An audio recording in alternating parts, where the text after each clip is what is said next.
مصری سرحد کے قریب اسرائیلی ایجنٹ مارٹا کئی ایسے اہم مشن مکمل کر چکی تھی جن میں بارودی سرنگوں کا بھی خطرہ درپیش رہتا تھا۔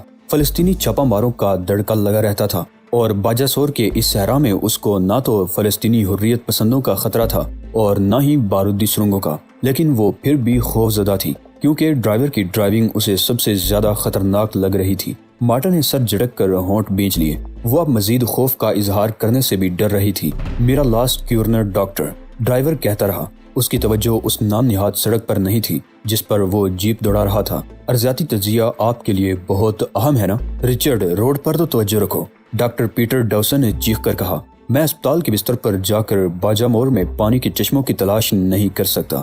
ارے نہیں، رچرڈ نے دانت نکال کر ڈاکٹر ڈاوسن کی طرف دیکھا اور جیپ ایک بار پھر بہت زور سے اچھلی۔ مارٹا کا سر چھت سے ٹکرایا تو وہ کراہنے لگی۔ لوستینو ماچو ڈاکٹر، اس نے یقین دلایا، میں بڑی توجہ سے گاڑی چلا رہا ہوں۔ مارٹا کا سر اس بار جیپ کی دیوار سے ٹکرایا تو وہ پھر چیخنے لگی۔ اس کے ساتھ ہی جیپ ایک تودے نما ڈیر سے ٹکرائی جو نام نہاد سڑک کے وسط میں ابھرا ہوا تھا۔ جیپ اچھلی اور اسی لمحے رچرڈ کے دونوں ہاتھ سٹیئرنگ سے ہٹ گئے۔ اب جیپ خود سر بے رارو اور بگڑی ہوئی ماڈل گرل کی طرح خود ہی اپنے راستے پر دوڑ رہی تھی۔ اسے قبل کہ رچرڈ سٹیئرنگ پر قابو پاتا، جیپ تیزی سے ایک طرف لپکی، ایک اونچی جگہ پر چڑھی اور قبل اس کے کہ رچرڈ بریک لگاتا وہ دونوں جیپ سے کود گئے۔ انہوں نے زمین پر گرتے گرتے جیپ کا ایک ٹائر پھٹتے اور پھر جیپ کو مشکل رکتے ہوئے دیکھا۔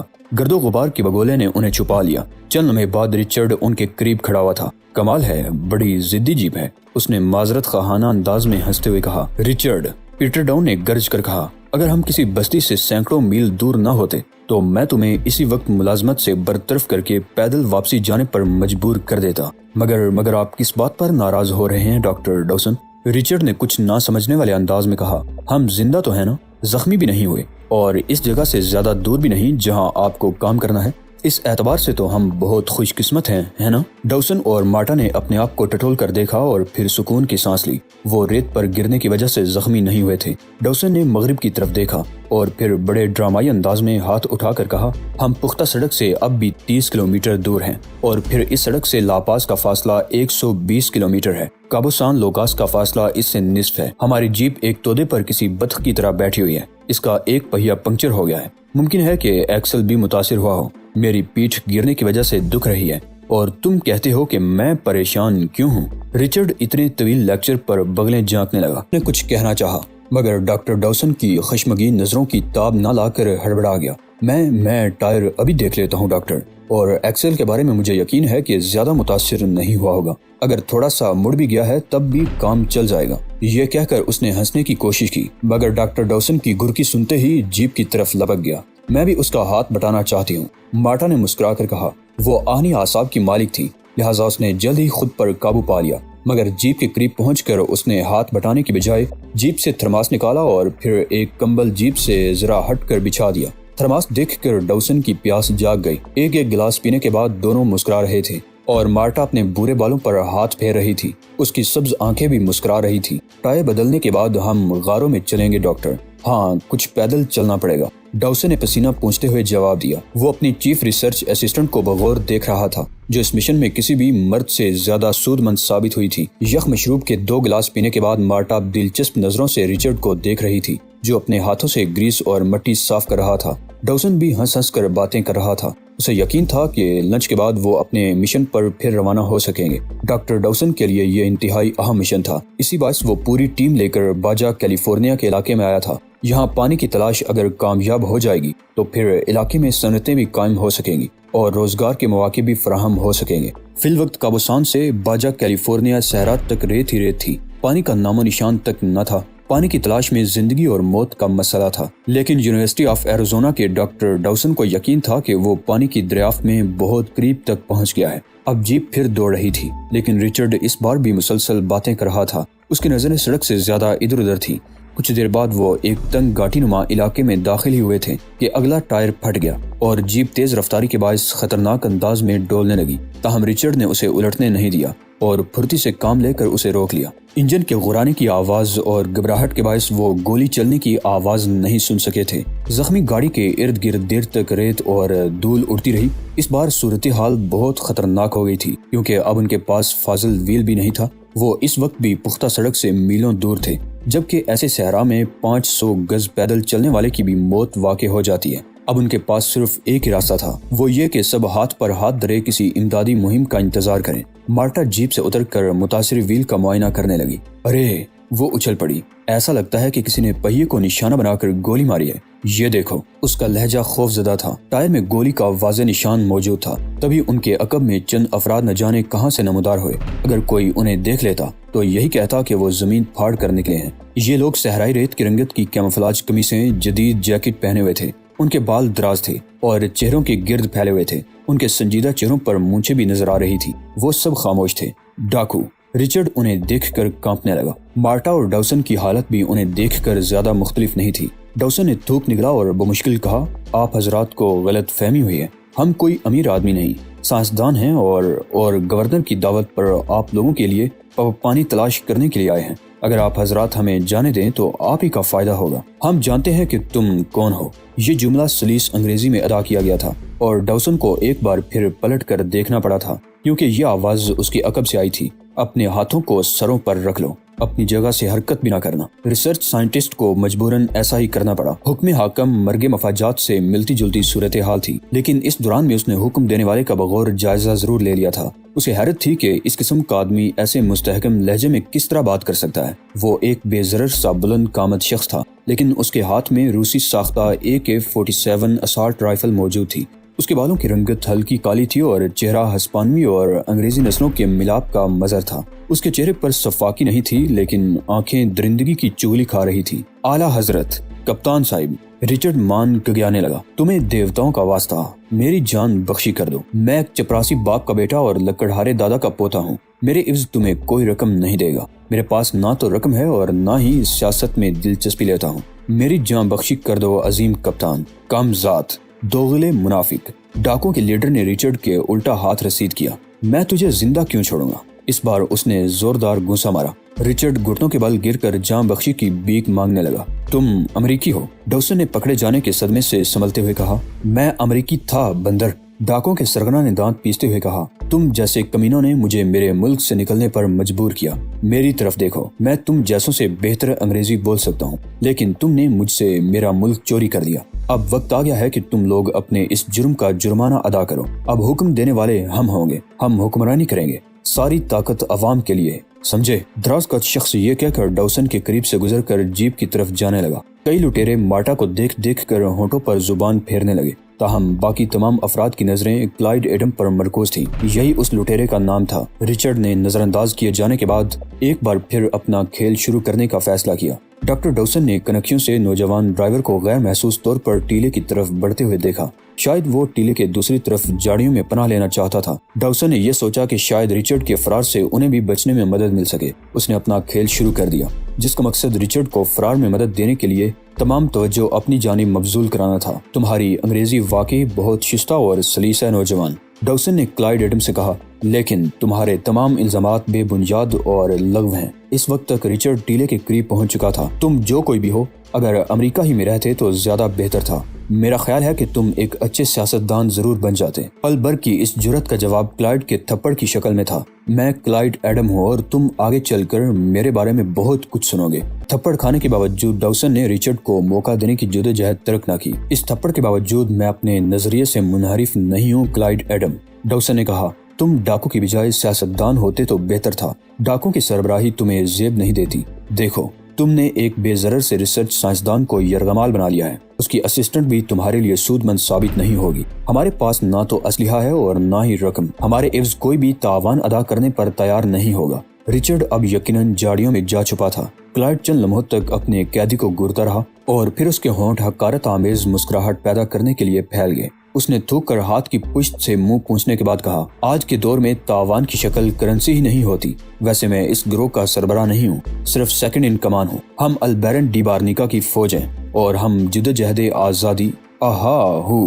کلائڈ کرزمیا اس کے ساتھیوں کے وحشیانہ اور پرجوش نعروں کی گونج میں دب گیا۔ اسی لمحے ٹیلے کے عقب سے ایک اور مگر کربناک آواز سنائی دی۔ ہر ایک ٹیلے کی طرف پلٹ گیا، جہاں دو وحشی رچرڈ کو کسی بکرے کی طرح کھینچتے ہوئے لا رہے تھے۔ رچرڈ کی حالت غیر تھی، وہ بری طرح کانپ رہا تھا۔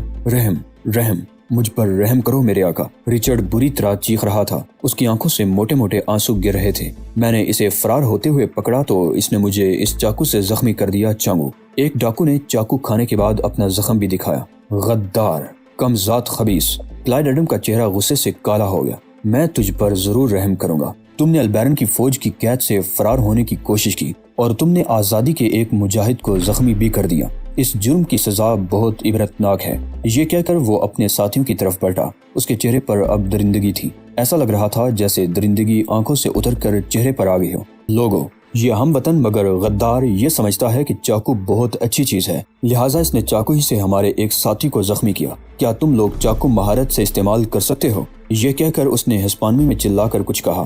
رچرڈ کا چہرہ اس طرح ست گیا جیسے کسی نے اسے سزائے موت سنا دی ہو۔ ساتھ ہی کلائڈ ایڈم نے رچرڈ کے بال پکڑ کر بہت زور سے جھٹکا دیا۔ غدار، غیر ملکیوں کے ساتھ کام کرتا ہے۔ خدا جانتا ہے کہ میں کوئی نقصان پہنچانا نہیں چاہتا تھا، میں تو خوف زدہ ہو کر فرار ہو رہا تھا۔ رچرڈ باقاعدہ رونے لگا مگر کلائڈ نے اس کے منہ پر تھوک دیا۔ دیکھا دوستو، اسے چاقو بہت پسند ہے، کلائڈ ایڈم نے ایک بار پھر للکار کر کہا، لیکن اسے پتہ نہیں کہ دوسرے بھی چاقو استعمال کرنا جانتے ہیں۔ کیوں، کیا خیال ہے؟ نیم دارے کی شکل میں کھڑے ہوئے ڈاکوں کے چہروں پر سفاکانہ مسکراہٹ دوڑ گئی۔ انہوں نے اپنے اپنے چاقو نکال لیے۔ چاقو کے پھل چمکنے لگے۔ ایسا لگنے لگا جیسے یہ چمکدار پھل بھی کہکہے لگا رہے ہوں۔ میں اسے تمہارے رحم و کرم پر چھوڑتا ہوں دوستوں، جس طرح چاہو چاقو زنی سکھاؤ۔ مارٹا اور ڈاوسن کے چہروں کی رنگت فک ہو گئی۔ وہ ان درندوں کے ہاتھوں میں چاقو دیکھ کر ہی بہت کچھ سمجھ گئے تھے۔ سب سے پہلے ہلکے ہلکے وار ہوئے اور رچرڈ کے کپڑے کٹ کر تن سے الگ ہونے لگے۔ اس کے بعد وہ اس کی کھال اتارنے لگے۔ رچرڈ بری طرح تڑپ رہا تھا مگر 4 ڈاکوؤں نے اسے دبوچ لیا تھا۔ مارٹا نے یہ تو سنا تھا کہ اسرائیلی موساد نے کسی فلسطینی حریت پسند کی کھال اتار دی ہے مگر اس نے کھال اترتی ہوئی کبھی نہیں دیکھی تھی۔ تبھی کلائڈ ایڈم کی آواز انہیں سنائی دی۔ انہوں نے آنکھیں نہیں کھولی، بس سنتے رہے۔ میں تم غیر ملکیوں سے نفرت کرتا ہوں لیکن مجھے ایسے اپنے لوگوں سے زیادہ نفرت ہے جو تمہارے ساتھ تعاون کرتے ہیں۔ تبھی ڈاوسن غصے سے جلنے لگا۔ اس کے حلق سے عجیب سی غراہٹ نکلی اور وہ رچرڈ کو بچانے کے لیے اس کی طرف جھپٹا، لیکن فوراً ہی کسی نے اس کی ٹانگ پر ٹانگ ماری اور وہ منہ کے بل گرا۔ کلائڈ ایڈم نے رائفل کا بٹ اس کی ران پر مارا، پھر وہ ڈاکو جو چاقو زنی میں مصروف نہ تھے ڈاوسن پر پل پڑے، تاہم انہوں نے صرف پیروں سے کام لیا۔ وہ ڈاوسن کو روند رہے تھے، اس کے اوپر چڑھ کر کود رہے تھے۔ کئی افراد کی اس بربریت کے باعث ڈاوسن بہت جلد ہی بے ہوش ہو گیا تھا۔ مارٹا نے ہاتھوں میں منہ چھپا لیا، اسے متلی ہونے لگی۔ اس نے ایسا ظلم پہلے کبھی نہیں دیکھا تھا۔ وہ تشدد کے اسرائیلی طریقوں کے بارے میں صرف سنتی ہی آئی تھی۔ پھر جب اس نے چہرے سے ہاتھ ہٹائے تو ڈاکو رچرڈ کو ادھیڑ رہے تھے۔ رچرڈ کی آواز بیٹھ چکی تھی، لہٰذا اب صرف اس کا منہ کھلا ہوا تھا، آواز نہیں نکل رہی تھی۔ پھر مارٹا نے الٹی کر دی۔ اس نے رچرڈ کو ساکت ہوتے دیکھا۔ رچرڈ کے بے ہوش ہوتے ہی ڈاکوں کے ہاتھ اور تیزی سے چلنے لگے۔ اب رچرڈ کے بازو، پیر، گھٹنے، ہاتھ، انگلیاں، کان، غرض کے ہر عضو جسم سے الگ کیا جا رہا تھا۔ پھر اچانک ہی ایک ڈاکو نے رچرڈ کے حلق پر وار کیا اور سر تن سے جدا ہو گیا۔ اسی کے ساتھ فتح کے زوردار نعرے لگے۔ ان میں سے ایک نے رچرڈ کا سر بالوں سے پکڑ کر اٹھایا اور جیپ میں رکھ لیا۔ اس وقت کئی ڈاکو لاش کے گرد کہکہے لگا رہے تھے۔ پھر ڈاکو نے اپنے ہاتھوں سے خون صاف کیا اور اس کے بعد جیپ میں رکھی ہوئی بوتلوں پر پل پڑے۔ کچھ دیر بعد کلائڈ ایڈم مارٹا کی طرف بڑھا۔ اس کی شیطانی آنکھوں میں شیطانی چمک تھی۔ وہ اس کے قریب آ کھڑا ہوا۔ اس قسم کی ذرا سی بھی ورزش سے مجھے تم جیسی لڑکیوں کی طلب محسوس ہونے لگتی ہے۔ تم بہت خوبصورت ہو۔ مارٹا کو علم تھا کہ اگر وہ حوصلہ ہار بیٹھی تو یہ ڈاکو اپنی ہر خواہش پوری کر لیں گے، مگر ماحول اور صورتحال اعصاب شکن تھی، مگر اس نے خود پر بڑی کوشش سے قابو رکھا۔ تم نے مجھے ہاتھ بھی لگایا تو یہ خود تمہارے حق میں بہتر نہیں ہوگا کلائڈ ایڈم۔ اس کا لہجہ ٹھوس تھا، اس میں کوئی کمزوری نہیں تھی۔ تمہارے لیے بہتر یہی ہے کہ مجھے آزاد چھوڑ دو۔ اگر تم نے ایسا نہ کیا تو ایک انتہائی پیچیدہ عالمی صورتحال پیدا ہو جائے گی۔ ایڈم نے زوردار کہکہا لگا کر اس کا ہاتھ پکڑنے کی کوشش کی مگر وہ ایک طرف ہٹ گئی۔ شاید اب تم یہ کہو گی کہ امریکی وزیر خارجہ یہاں آ کر مجھے دھمکی دے گا کہ لڑکی کو چھوڑ دو ورنہ امریکی فوج یہاں اتار دی جائے گی، یا وہ تمہاری بحفاظت واپسی کے لیے مجھے بطور معاوضہ پناما کنال دے گا۔ یہ کہتے ہوئے ایڈم نے پھر زوردار کہکہا لگایا۔ اس کے ساتھی بھی ہونٹوں پر زبان پھیر کر مسکرانے لگے۔ تم یہی غلطی کر رہے ہو ایڈم۔ مارٹا بہت سنجیدہ تھی۔ میں امریکی نہیں، اسرائیلی شہری ہوں۔ تم نے یقیناً موساد کی انتقامی کارروائیوں کے بارے میں سنا ہوگا۔ میں اسی موساد کا ذکر کر رہی ہوں جو اسرائیلی شہری ایشمن کو ارجنٹائن سے نکال کر لے گئی تھی۔ امریکی حکومت اپنے شہریوں کو بچانے کے لیے کچھ نہیں کرتی، لیکن اسرائیلی حکومت جنگ کی حد تک جانے کو تیار ہو جاتی ہے۔ اگر مجھے نقصان پہنچائے بغیر فوراً رہا نہیں کیا گیا تو موساد کے ایجنٹ یہاں بھی پہنچ جائیں گے اور تمہارے بہت سے لوگ مارے جائیں گے۔ کلائڈ ایڈم ایک لمحے کے لیے چکرا کر رہ گیا۔ اسے حیرت تھی کہ البیرن کے مخبروں نے اسرائیل کا ذکر کیوں نہیں کیا۔ اطلاع صرف یہی ملی تھی کہ ایک امریکی سائنسدان اپنی نائب کے ساتھ یہاں سے گزرے گا۔ وہ سوچنے لگا کہ کیا اس لڑکی کو بچانے کے لیے اس کے وطن والے واقعی خون خرابہ کر سکتے ہیں؟ پھر وہ سر جھٹک کر رہ گیا۔ جہنم میں جاؤ، اس نے غرا کر کہا، تمہارے بارے میں فیصلہ عظیم البیرن ہی کرے گا۔ اس نے ایک بار پھر کچھ سوچا اور پھر 2 انگلیاں منہ میں ڈال کر سیٹی بجائی۔ اچانک ہی ایک نوجوان کئی گھوڑے لے کر نمودار ہوا۔ ایک ڈاکو نے بڑھ کر بے ہوش ڈاوسن کی آنکھوں پر پٹی باندھ دی اور اسے ایک گھوڑے پر لاد دیا، جبکہ دوسرے ڈاکو نے مارٹا کی آنکھوں پر پٹی باندھ دی۔ اسے کئی ہاتھوں نے گھوڑے پر سوار کرایا۔ رچرڈ کی لاش وہیں چھوڑ دی گئی اور یہ قافلہ ایک سمت میں بڑھ گیا۔ صبح کے سورج کی نرم روشنی سبز پتوں پر گر کر چھن رہی تھی۔ یہ پتے ہلکی ہوا کی شرارتوں سے جھوم رہے تھے۔ ہوا اور روشنی کے اس ملاپ سے اندھیرے اجالے کا سما پیدا ہو رہا تھا۔ پھر ادھر ادھر شوخ رنگ کے بینر بھی پھڑپھڑا رہے تھے۔ یہاں میلے کا سا سما تھا۔ اس خوبصورت و دلکش ماحول میں جوڑے ہاتھوں میں ہاتھ ڈال کر چہل قدمی کر رہے تھے۔ بعض نوجوان اسٹالوں پر کھڑے پی رہے تھے۔ ہر طرف کہکہوں کا راج تھا، لیکن ہر ایک کو معلوم تھا کہ مقابلہ شروع ہوتے ہی ہر طرف خاموشی چھا جائے گی۔ ناموں کا اعلان ہوگا، ڈراز نکالے جائیں گے اور پھر مقابلے شروع ہو جائیں گے۔ کچھ دیر بعد 2 ایسے افراد آگے بڑھے جنہوں نے قدیم دربار والی ایسی وردی پہن رکھی تھی جو نقیبوں کے لیے مخصوص ہوتی تھی۔ انہوں نے اپنے پہلوؤں میں جھومتے ہوئے چھوٹے چھوٹے نعرے بجائے۔ اسی کے ساتھ ارل مارشل اپنے عملے کے ساتھ گراؤنڈ میں داخل ہو گیا۔ عملے نے شاہی دربار کی چمکدار اور شوخ رنگ وردیاں پہن رکھی تھیں۔ My lords and ladies, attention please. Prince dragon کی خواہش ہے کہ آپ حضرات و خواتین گراؤنڈ پر سینڈ لسٹ کے آخری کونے پر تشریف رکھیں۔ وہ حضرات اور نائلز جو مقابلے میں حصہ لینا چاہتے ہیں میرے پیویلین میں تشریف لے جائیں، چائے پیویلین کے دائیں طرف۔ اسی کے ساتھ نقارچوں نے پھر نعرے بجائے۔ یہ ٹورنامنٹ کے آغاز کا اعلان تھا۔ لوگوں میں جوش و خروش کی لہر سی دوڑ گئی، مگر مقابلے میں شریک ایک نائٹ قطعی خوش نہیں تھا۔ کیا تم دونوں کو یقین ہے کہ یہ ضروری ہوگا؟ اس نے ان دونوں افراد سے پوچھا جو اسے زرہ بختر وغیرہ پہنے میں مدد دے رہے تھے۔ میرا مطلب یہ ہے کہ یہ باری زرہ بختر، میں اس کے بغیر بھی لڑ سکتا ہوں۔ چپ رہو ناشکرے، زرد رو بوڑھے نے چمک کر کہا۔ یہ شہنشاہ اعظم کی خواہش ہے کہ تم جنگی لباس میں مقابلہ کرو، سویٹ ہارٹ۔ نائٹ نے مزید کچھ کہنا چاہا مگر اس کی ایک نہ چلی اور پھر اسے کلائی سے کوہنیوں تک فولادی کلائی بھی پہننی پڑی۔ اوشان کو یہ سب کچھ بہت اچھا لگ رہا تھا۔ وہ پل بھر کے لیے سناجو کے سالانہ میلے میں واپس چلا گیا تھا۔ اسی لمحے کیلیفورنیا کی گھڑیوں نے 11 بجنے کا اعلان کیا، ساتھ ہی ایک مشہور نغمے کا ریکارڈ بجنے لگا۔ سان ڈائیگو بالبوا پارک میں نغمے کو دور دور تک سنا گیا۔ اس وقت اوشان ٹائیگر کو سینہ بند پہنا کر فاری ہوا تھا۔ اس کی آنکھیں چمک رہی تھی۔ تم ونسٹن ٹی ورتھ سوئم ہو، بہرام نے ٹائیگر کو بتایا، اور اس نام پر پورا اترنے کے لیے تمہیں اس فولادی لباس کے اندر بھی اہمکانہ حرکتیں جاری رکھنا پڑیں گی، ورنہ کوئی یہی سمجھے گا کہ تم عظیم لوشائی اول ہو۔ لوشائی اول؟ بہرام اوشان کو بھی الجھی نظروں سے دیکھنے لگا۔ اوشان کی مراد سناجو کے 5ویں ماسٹر سے ہے چیف، ٹائیگر نے برا سا منہ بنا کر کہا۔ ہاں، اوشان کی نظریں اب بھی ٹائیگر پر گڑی ہوئی تھی۔ اگر یہ عقل مند بھی ہوتا تو میں اسے لوشائی اول ہی سمجھتا۔